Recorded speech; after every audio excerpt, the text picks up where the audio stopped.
Hello, hello, hello. Welcome. We are back. We are back live in living color, man. Hope everybody had a very good weekend. Hope you are off to a very good start of your week. I'll break down the latest and greatest. Miss Murph, how you doing?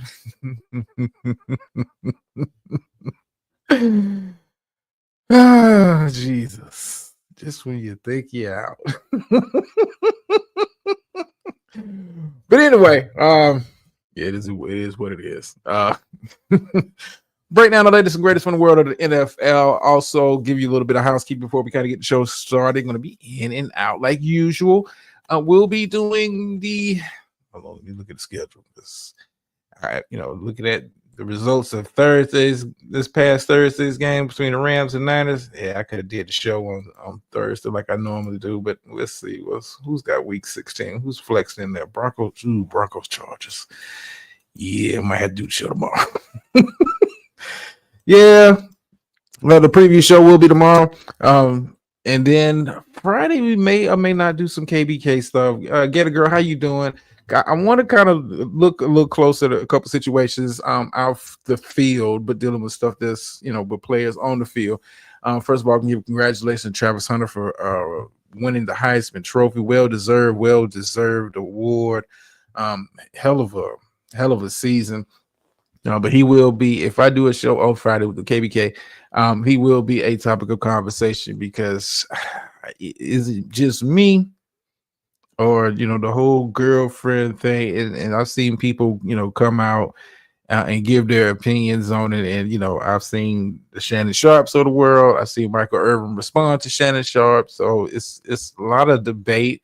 But we got to talk about his Go Travis. Oh, now. Gator girl.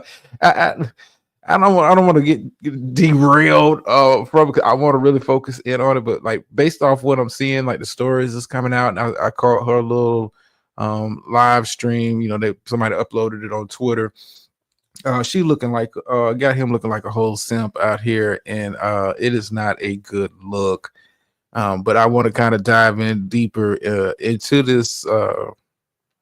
This I don't know, this mindset with athletes feeling like they got to go outside outside the race, man. And yeah, it's I need to really kind of break that down because I get it, that's who you chose, and love is blind and all of that good stuff. How you doing, Dr. Nikki? But dude, let him get played in peace, man. If you don't see this is, and you would think, being around Prime, who's been around and knows, the trappings of the lifestyle of a professional athlete, much less a Heisman Trophy winner, superstar player, high profile player such as Travis Hunter, man. God damn. Remind me, Dr. Nick, I think it's even worse than RG3. It's even, listen, It's even worse than RG3. Like for her to come out and say, "Yeah, he takes me to parties, and he sits outside, and then he waits for me to have fun, and then he takes me home." Like what? What? Oh, some of the most. How you doing, beautiful? Some of the most goofy. Like for her, and she said it with a straight face, like like your man don't do like no chick. Hell no. I'll be damn, ladies' night out, and I'm taking her to ladies' night out, and I'm sitting in the car like a goofy for hours on it. You crazy as hell. Oh, but anyway, let's got to get into it, man. Break down the latest and greatest, like I said, from this past weekend's games. It was some big time games, big time news coming out of those games. I'm going to start at the top with the team that I've been bandwagoning for the last couple seasons. I'm talking about the Detroit Lions lose a shootout against the Buffalo Bills. Buffalo goes on the road, wins a very tough game in Detroit. And you saw the Thunder, man. Listen, it's Detroit in trouble. I got to be honest with you. You got to be honest with you. I like to do my tiers from time to time. Who I have tier one. Detroit is still tier one. But if I'm looking at it from how they played, especially on the defensive side of the ball, how they played over the past couple weeks, Green Bay was able to put some yards and points up on them.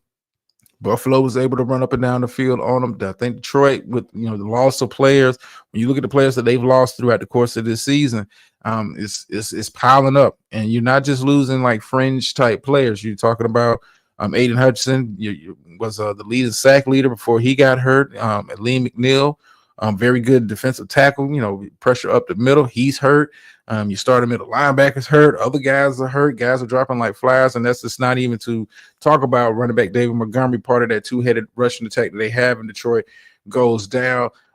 Can Detroit still win? Yes, they have the offense to compete with anybody, and they showed it against the Buffalo Bills, despite the defense not putting up any resistance. But I think Detroit is in a little bit of trouble, man. The injuries are piling up, and they're piling up primarily on the defensive side of the ball, where you really couldn't afford to have injuries, especially after losing Aiden Hutchinson and not really being able to replace that pass rush. You got guys dropping like flies. I think offensively, they're going to be okay. Jared Goff's put up some monster numbers, monster yards, threw the ball damn near 60 times. I think Gibbs is going to be able to kind of hold down the fort for the remainder of the season, and we'll see what Detroit does as far as the run game. Do they lean heavy on Gibbs, or do they go more stick with the two-back system that's worked for them all year? But Detroit is in a bit of trouble, man. Detroit is in a bit of trouble right now. If I had to look at the best team in the NFC, I got to go Philly, and we'll talk about them and the Steelers matchup in just a second. But Detroit is in some trouble. Too many injuries on the defensive side of the ball. And much has been made about Dan Campbell and the onside kick, and some of his questionable, just like Dallas can't trust him. Gator girl, I mean, you come back fresh. You must have come off a vacation. You coming in fresh on a Tuesday.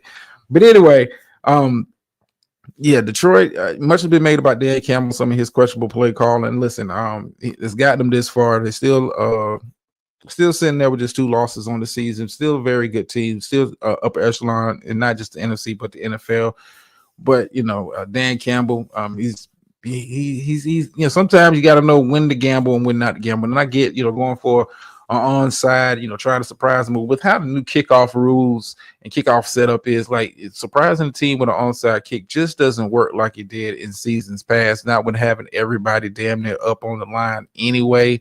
Not being able to kind of get a running start, no trickery involved. You just got to kind of hope you get a lucky bounce. And I think in that situation, with 12 minutes left in the game, I understand your defense was struggling, but that's, you can't put Buffalo on a short field. If Buffalo's going to score and run up and down the field, make them work and go up and down the field. Don't give them a short field. I think he kind of played into the hands with that, but a good game. Not to take away anything from what Buffalo's got going on. Buffalo has probably the 2 biggest signature wins of the season, beating Kansas City and beating Detroit, who have been, for much of the season, have been the talk and at the top of both of those conferences. So congratulations to Buffalo. I know the media is really on this Josh Allen train for MVP. I'm not sure if I'm buying it. He's definitely in the conversation. But he had a very good game against, just call it what it is. Detroit's defense has been kind of spotty the last couple weeks. It's been kind of spotty the last couple weeks. Does he have my MVP pick? I'm still kind of up in there with. Still kind of up in here. See how him and Lamar, I think it's right now is a 2-man race. With I think Goff is a dark horse. Saquon Barkley definitely a dark horse. To get it, to be in that conversation. But what's going on, Triggs? But definitely, I got Josh Allen definitely in the conversation for MVP. Speaking of MVP, a guy who was in the MVP conversation a couple of years ago, talking about Jalen Hurts, put on a clinic against a very good Pittsburgh Steelers defense, was able to move the ball very well through the air. Saquon didn't have the kind of game that some people thought it would have, but Pittsburgh is one of those teams that, hey, you got to pick your poison. You're either going to commit to the run and try to be successful with that, or you're going to attack the secondary. If you had to look at the weakest link on Pittsburgh's defense, and it's not that weak, but it is the weakest link, is that secondary. Jalen Hurts was able to exploit that secondary, put up some very good numbers. Still doesn't, I don't think that's still the model for success for Philadelphia, but I get it coming off the A.J. Brown stuff. His, Jalen Hurts numbers have looked pedestrian all season. How you doing, Teresa? Listen, Teresa, I thought you was gonna be here early, like 4:30. You know, when I put up the thunder. But anyway, we still here. Jalen Hurts put up a very, very good passing performance, probably his best passing game in a very long time. But Pittsburgh still had some of those struggles. We've talked about Pittsburgh as far as when Russell Wilson got into the lineup. They have progressed some.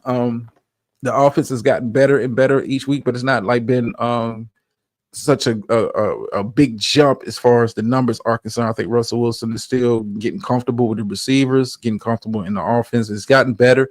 He just ran up against a Philadelphia team who, has gotten better since pretty much week 5 of the season and has looked like, you can make the argument Philadelphia's looked like the best team in the NFL, especially over this 10-game stretch where they won and done it very convincingly.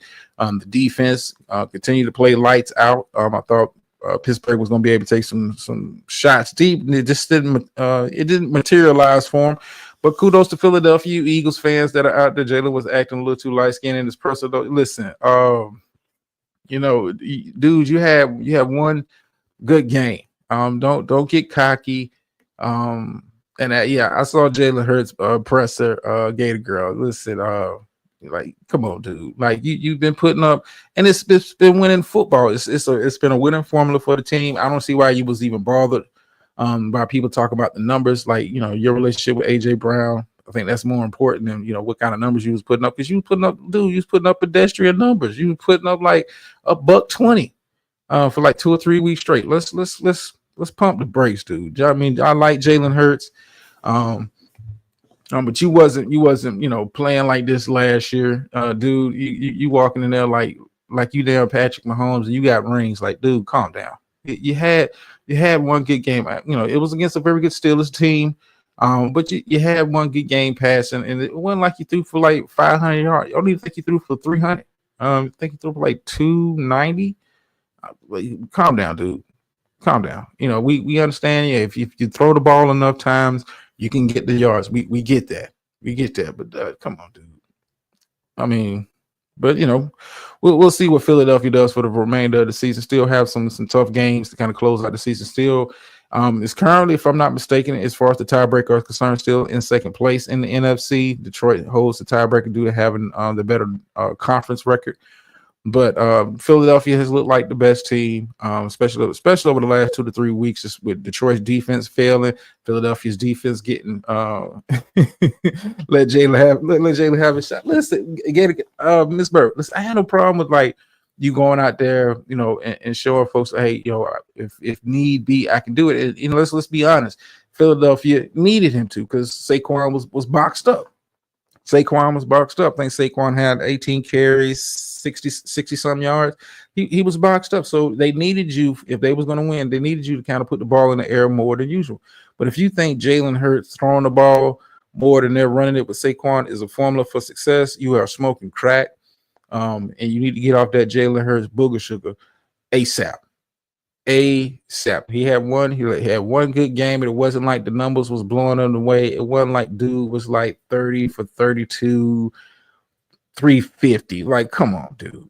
I mean, you didn't even have 300 yards. Calm down, pump your brakes. You'll be okay. But kudos to the Eagles, and me as a Cowboy fan, I hate to say it, but Philadelphia, it's right now looking like the best team in the NFC. You make the argument they're looking like the best team in NFL. I think Buffalo, with their 2 signature wins, kind of edges them out right now. And with Detroit having the issues that they're having, I'm going to have to lean that. And it's crazy. And I'm naming these 3 teams, and I'm not naming the team that is currently sitting with the best record in the NFL. I'm talking about the Kansas City Chiefs. But Kansas City, once again, kind of just skates by. Nothing really to write home about. You win 21-7 against the Browns team, and it wasn't a dominant performance. And I somebody pointed this out on Twitter. Looking at all the teams who haven't scored at least 30 points in the game this season, and all the teams that haven't scored have a losing record except for the Kansas City Chiefs. Do you have the Patrick Mahomes high ankle sprain? Initial report said it's not that bad. We'll see if he's going to be able to go. The division is locked up. It's, home field is still in play. So I expect Patrick Mahomes to still go out there and play if he's able to. But Kansas City, that's I mean, it's unless you're a Chiefs fan, it's hard to buy into this team, even with the best record, to sit there with a straight face and see the product that they're putting out there on the field and say this is the best team in the NFL playing right now. I just don't see it. And if Patrick Mahomes is hobbled just a little bit, that takes about a good chunk of the playbook out of Kansas City, because Patrick Mahomes is able to make plays with his feet. Get outside the pocket, improvise, and you have to kind of game plan for that if you set up your pass rush and as far as your rush lanes and all that kind of stuff. But if he's kind of hurt and he becomes more of a statue back there, shout out to the Eagles for picking up the Lissy Gator girl. Jesus Christ, man, you went back. I just had a flashback. I just had a flashback of somebody in a white suit.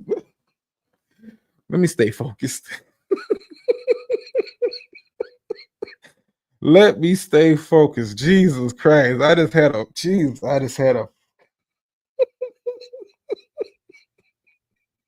You know what? I got that clip. I'm gonna have to go watch that. I'm gonna have to go pull that up and watch that. Jesus Christ. Imitation is the serious form of flattery. I'm just saying. Jesus. Shout out to picking up the dub. But congratulations to Kansas City for picking up the dub. Albeit against a Browns team that didn't have really much to play for. If you watch the game, Kansas City, it didn't look right. The questions I would probably have Kansas City and is extends past this season is Travis Kelce, is he focused on football, or is his mind already thinking about life after football? Travis Kelce is have to have the games. You might as well have a warning poster, a Mr. Person's post out for him, because he just don't show up. And honestly, if I'm watching the Chiefs game and he's having a bad game and he's not making plays, it works for me, because I don't have to see Taylor Swift after every block, after every 3rd and 3 catch that he makes for a first down. Like I'm good. I'm good, but I think Travis Kelce's up out of here. But that's a story.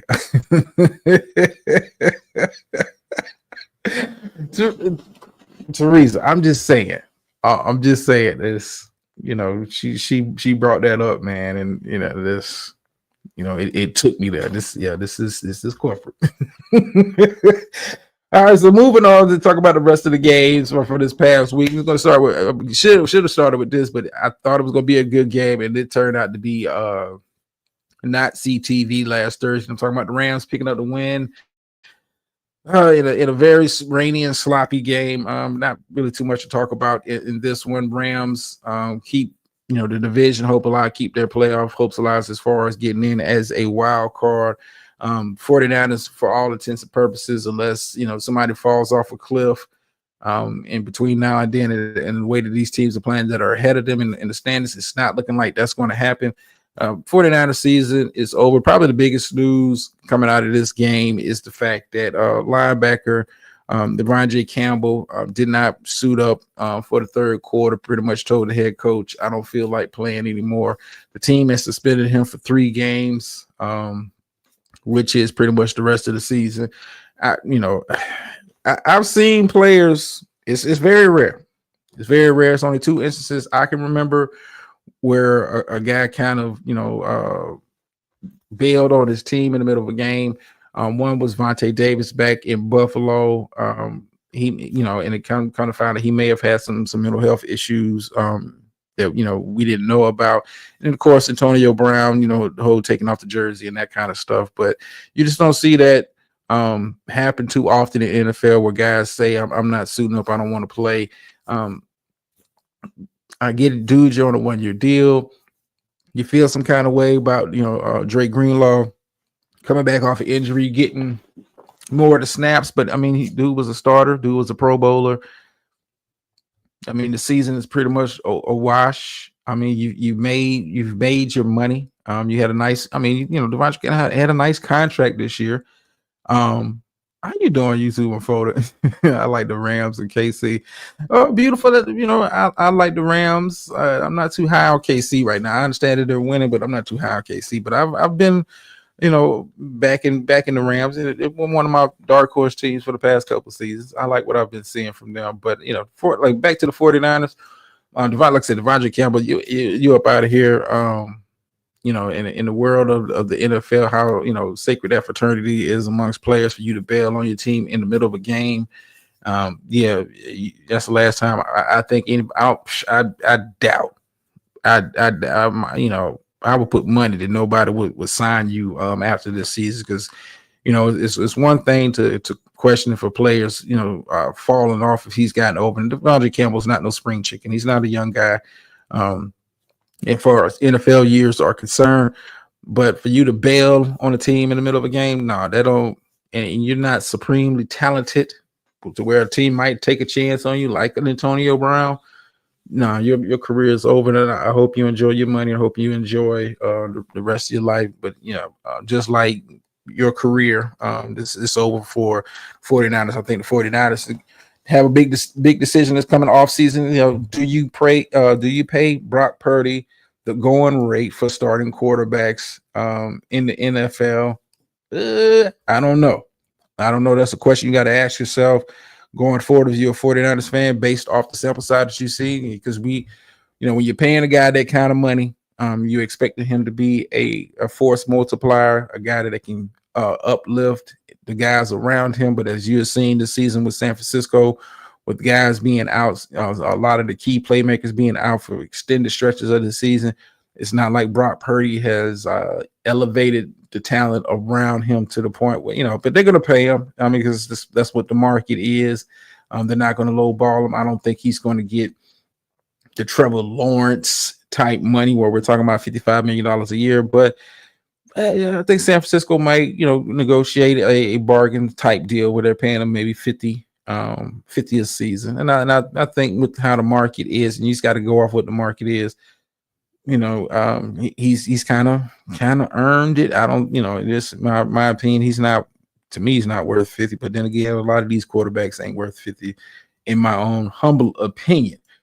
Speaking of moving on and being humbled, Miami Dolphins humbled on the road in a must-win game for them to keep their playoff hopes alive. Mathematically, they're still in it, but that means the teams ahead of them have to lose out. And like I said, much like the NFC, the teams that's ahead of them in the AFC don't seem like they're going to lose out and allow you to get in. Texans get a much-needed win at home.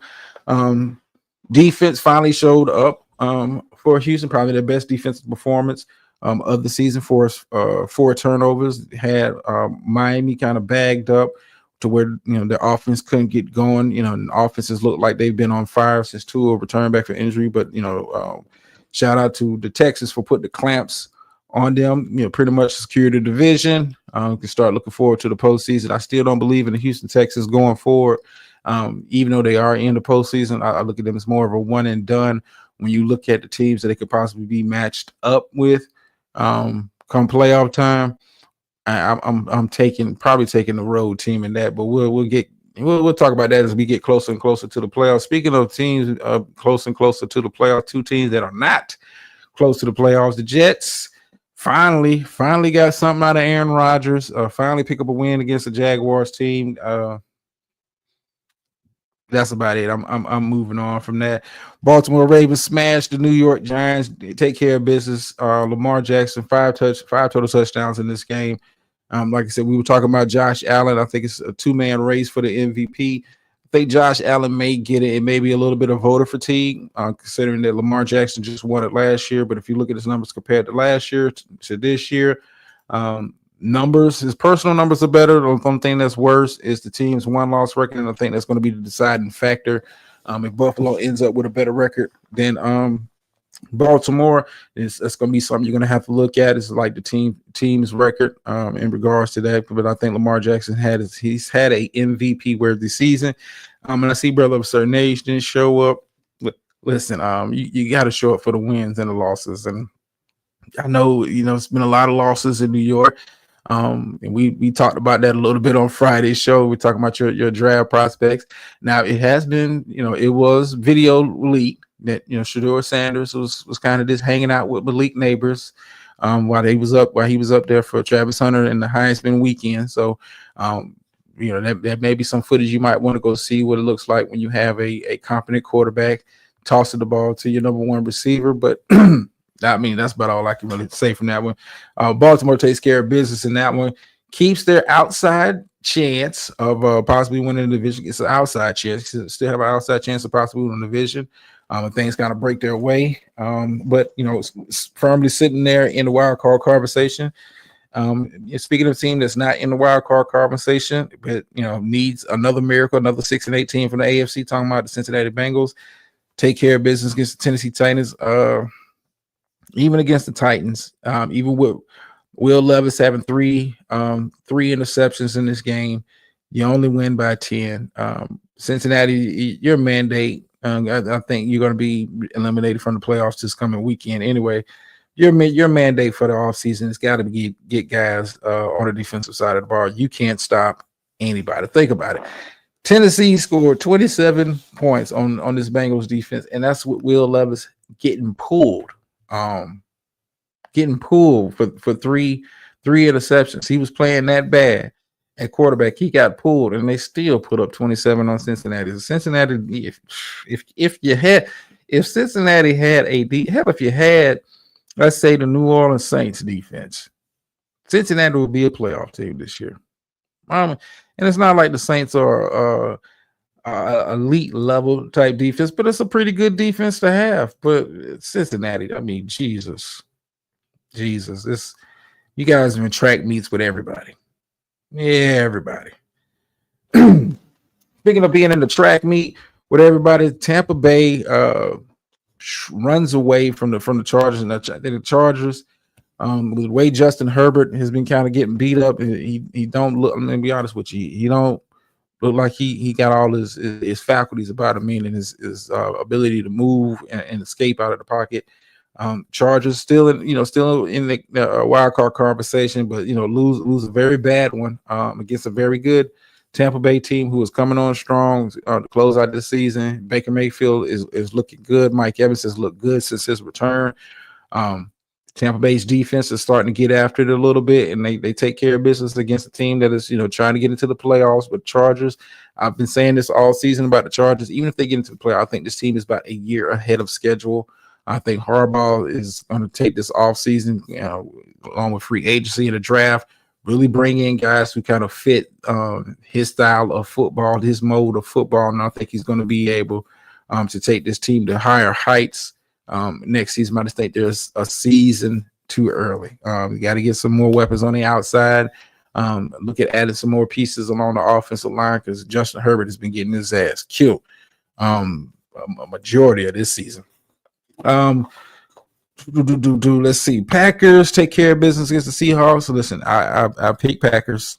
And I told you about this Seahawks team. Geno Smith was hurt in this game, so that may factor into the final score. But if you watch this game, Green Bay was clearly the better team. Seattle is just when you want to have confidence in Seattle and start picking them. They're going 2-3 game win streak, and it's like, man, Seattle has turned the corner. And then they go out there and play like that. Green Bay still with an outside shot to win a division. Need both of the teams that's ahead of them to lose out. I don't see that happening, but Green Bay is going to be a very, very, very tough. Listen, I'm curious. The home field is going to mean so much, and for these playoffs this year because. If you get that number one seed, you get the first round bye. And the team that has the 2 seed is going to have to go on the road. And that's just the extra game. But when you look at the top of the NFC, you got Vikings and Lions and Eagles sitting right there at 12-2, and then you have teams like the 10-4 Packers sitting right there waiting for one of these teams. It's going to be a very interesting rush to the finish and see where teams kind of end up as far as the playoffs are concerned. Because this Packers team, after what I saw against Detroit, That's what I've been seeing all season. Jordan Love is cleaned up his play, especially over the last month or so. It's really cleaned up his play. It's not turning the ball over like he was towards the beginning of the season. Green Bay is going to be a very, very, very, very, very tough out. The defense is getting better and better. And Jordan Love is taking care of the ball. They're starting to lean more on that run game a little bit more. Green Bay is going to be a scary, scary, scary team. Team I'm not going to be afraid of, Seattle Seahawks. I'm sorry. I think the Seahawks sitting at 8-6 right there in the tie with the Rams. Do I want to go ahead? But I think Seattle chokes. I think Seattle chokes at the end and gives up the division. Yeah, let's see. Let's close it out. Vikings take care of business against the Bears team. Nothing home to right there. Minnesota does what they needed to do. Take care of business at home. Sets up a very big matchup coming up soon with the Detroit Lions, possibly for the division, possibly for a number 1 seed in the NFC. If I had to put money on it, with all the injuries that are piling up on the Detroit side, if Sam Darnold was able to go out there and not turn the ball over, I can see the Vikings being favored in that matchup. Explosive as Detroit's offense is, I think you give Brian Flores another look at this offense. I think he's gonna be able to kind of slow it down. And Detroit's defense is showing you with the injuries piling up, they're not able to kind of really slow down and stop anybody. Going to be a very interesting matchup as we'll talk about that. Tomorrow's show we kind of get into that closing out tonight's show. I didn't even know they had a doubleheader on Monday, so I was flipping. But Falcons take care of business against the Raiders. Ugly game. Kirk Cousins had eight touchdown. Still don't look right. I still have no faith in these Falcons, and it just so happens, the Falcons pick up a much needed win. Had been on a torrid losing streak, and guess who the goddamn starting quarterback was for the Raiders? A guy that you know and love, a guy I picked against all season long last year when he was the starter in Atlanta. I'm talking about Desmond Ridder was the starting quarterback for the Raiders, and he looked every bit as trash as he did with the Falcons. He might have been doing them a favor for allowing him to get so many starts last year. He hooked him up with a dub. All right, so we kind of close out the show. Like I said, make sure you tune in tomorrow for the preview show as we get closer and closer to the season. Like these last couple games, last couple weeks, big games, big time consequences. A lot's on the line as we come down the stretch here. Make sure, well, I'm gonna say make sure. Maybe doing a show on Friday, maybe doing a KBK show. I want to dive into the Travis Hunter situation. And him and his girlfriend. And I also want to kind of look at the NBA. It's been reported that viewership is down 48%, and people trying to understand why. Even though they've got the stuff like I think the NBA Cup final is on right now. I think Bucks and Thunder are playing. Why the NBA viewership is kind of down this year. We may talk about that on Friday if we do some. But before we close out the show with with the phrase that pays, I'm gonna include this in there. Just remember, what they hate in you ain't in them. And the phrase that pays, I'm gonna find a way to include all of this together. It's gonna be a whole monologue. It's gonna be dope. Sometimes you win, sometimes you lose, but every time you learn. And I'm out.